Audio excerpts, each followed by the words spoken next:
Hey there everyone, welcome to Christchurch, New Zealand. We're in the South Island, and in today's travel vlog we're driving all the way to Franz, Josef. That's about 5 hours, and along the way I thought I'd share some tips on how to get the best travel photography from a moving window of a car.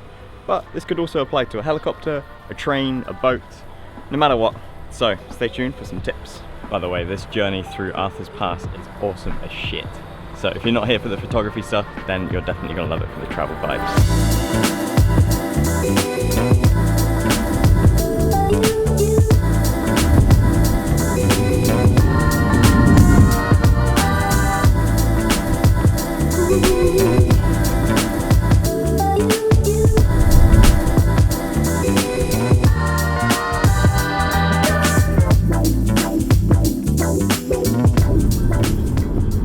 About an hour and 15 minutes out of Christchurch, and we're just coming into Arthur's Pass region area, I guess.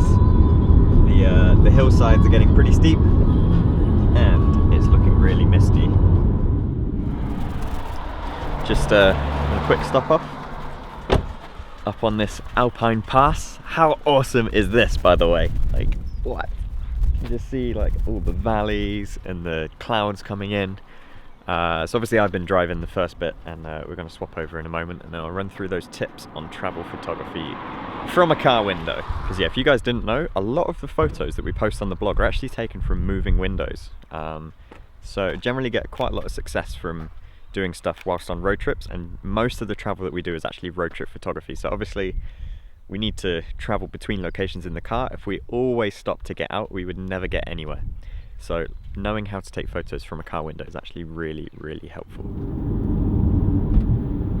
I'm using the Fujifilm X-T2. Now this is actually on loan to me from Fujifilm New Zealand. The manual settings that you have on here are all done with dials, but everything I'm saying can be applied to whatever camera you're using. So first of all, you need to get your camera into manual mode. So if you're using a Canon, a Nikon, Sony, Pentax, whatever, you want to find the M mode on the dial on top. Obviously with this camera, I've got all dials for things like my shutter speed, my aperture, my ISO on the body itself. Once you're in manual mode, you'll then want to set your shutter speed to around 1/1000th of a second or higher. Now the reason that we do that is because we're moving fast, and you could potentially be going up to say 100 kilometers an hour.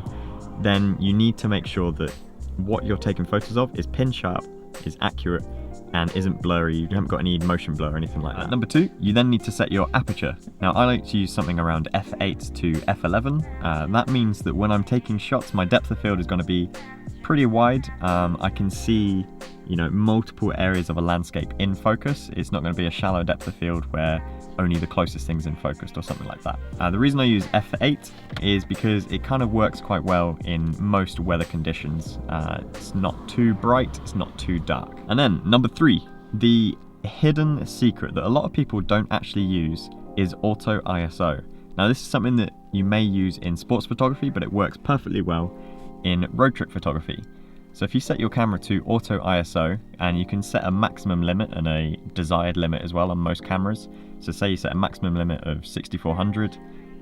When you're taking photos, your camera is going to use the shutter speed that you've set, which is 1/1000th. It's going to use your aperture, f8, and then it's going to automatically balance your exposure using the ISO. Now this is a key factor. It means that every photo you get is going to be perfectly exposed, and it's going to be consistent with all the photos throughout the day. You can also use a custom white balance, or you can set an auto white balance depending on what weather you're going through throughout the day. But if you shoot RAW, you can control that afterwards when you're editing in Lightroom or whatever post-processing you're using. And then one final thing that you may want to do is if you put your camera into burst mode, that way when you're taking your shots, you can literally hold down the shutter and you can get multiple shots at once rather than just doing it 1, 1, 1. That way, if ever you get a telegraph pole that goes past, a lamppost or something, if you do it in a burst, chances are the photo after it is a clear, nice shot throughout your window. Now obviously one tip that you can do whilst you're driving when shooting out the window is to open your window. So yeah, it seems pretty obvious, but if you open your window, then you're going to remove any chances of reflections and dirt getting in your photos. And obviously you can't always do that, because sometimes if you're going so fast, it's really not a good idea to open your window that speed. But generally if you can, open your window. Otherwise, give it a good clean. Now, as far as equipment goes, you don't really need anything specific, but what does help is if you have a lens that has image stabilization. On Canon lenses, these are marked with IS. On Nikon lenses, they're marked with VR, vibration reduction. Fujifilm is OIS, and Sony is Steady Shot, SS. So by having a stabilized lens, particularly the lens rather than the sensor, you're going to get nice steady shots, because when you're driving in a car, it's going to be very bumpy, and quite often you may have wonky shots and all sorts, so at least have it steady and sharp. We just passed through a place called Castle Hill, and we're now at Lake Pearson. We actually stayed here last year in our camper van, and I've also spoken with the ranger, and we've got permission to fly the drone around here, so that's pretty cool. So I'm going to get that up and get some nice aerial shots. I mean, isn't New Zealand just beautiful? Look at that. I love seeing mountains next to lakes. It's just so cool. Right, let's get Michael Parkinson in the air. For those of you who don't know, that's the name of the drone, because it's Mavic Pro. Just taking loads of photos whilst I'm up here.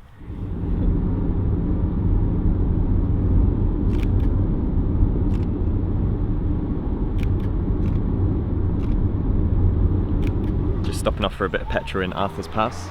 If you also happen to be coming through here and you're trying to find where the petrol station is, it's pretty hidden. It's right next to the cafe. It's just one little pump. I can't remember who it was who mentioned it to us, but someone said don't park your car in the middle of Arthur's Pass because of the Kia birds. Apparently they come and rip off your windscreen wipers and rub a ceiling around your windows. So if you're going to drive through to stop and eat, then don't park right near the cafe, unless you're doing a quick stop. Anyway, we're now heading off to the main part of Arthur's Pass, where there's this awesome bridge. Whoever Arthur was, well done. Not that you built the bridge, you just found the route probably. Are you excited to look at a bridge? Yeah! Are you ready, sports fans? I've been looking forward to seeing this bridge again ever since we planned to come back to New Zealand. And there it is, look at that! What a beauty! I mean, could you imagine thinking, you know what, I'm going to put a bridge through here, through this valley, it's massive. How awesome is this? Oh, I wish I could fly a drone over this. I know.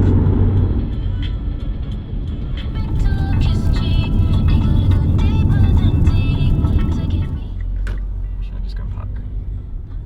Nice little rainforest retreat. It's about 7 hours later. Welcome to Franz Josef Glacier. Just to keep you guys updated on our itinerary so that you can go and do the same thing as well if you like. We're staying at a place called 58 on Cron here in Franz Josef, and it seems like a pretty nice little studio space. And just to keep you updated with how today's gone with taking photos out the car window, I think it's come out pretty well. It's a technique that I've been using pretty much for the past year or so, and it just means that I can capture shots whilst we're driving and not have to spend too long stopping at places, which just means you wouldn't get anywhere. Obviously today was like 7 hours of driving on a 5-hour route, so we've already spent 2 hours extra just kind of seeing things. So if you imagine stopping at every place you want to take a photo, we'd probably still be in Canterbury. Yeah, so we will catch you tomorrow, because hopefully we're going on a heli hike across the glacier, and I did it last year and it was awesome, but it is completely weather permitting, so yeah, have to wait and see, but hopefully should be good. Let's go. Good morning everyone. It is still raining. This is quite normal, by the way. In Franz Josef it rains, I think I heard, over 250 days a year. It may even be higher than that. We were actually lucky last time we were here in Franz Josef, of about 17-18 days surrounding our trip, the one day we were here was the one clear day and the one day that helicopters actually went up and into the glacier. So we're holding back a little bit today. I have heard some helicopters going up, so hopefully we may get a trip.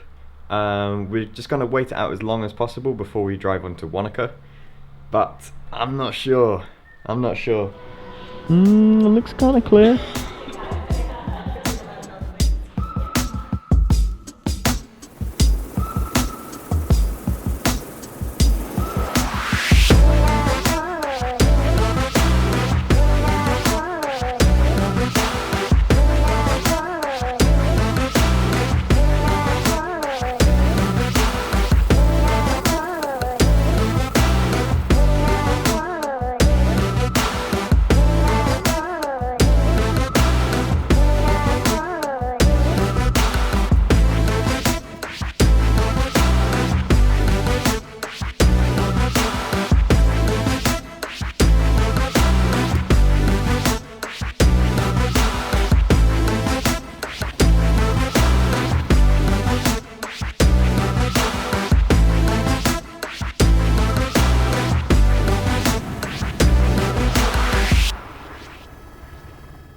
Cool! So that was the heli hike.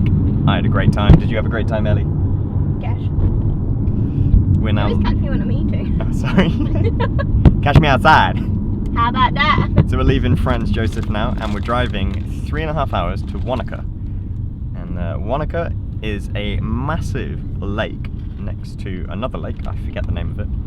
And it's a pretty scenic town. We only spent a day there last time. Along the route past Fox Glacier, there's a place called Lake Matheson. We'd really love to stop there. It looks beautiful, but unfortunately we really don't have time. It's 3.5 hours to Wanaka. Don't really want to be driving too long in the dark, and it's already getting close to sunset time. So yeah, we're gonna have to skip past that, but maybe we can come back to it when we're spending some time in Queenstown. So whilst we're up in the helicopter, I was kind of on primary video duty and Ellie was on primary photo duty, and we were shooting in much the same settings that I was mentioning in the beginning of this vlog, with slightly faster shutter speeds, because when you're in a helicopter you have even more vibrations, and you don't really want any of that motion blur to come across in your photos.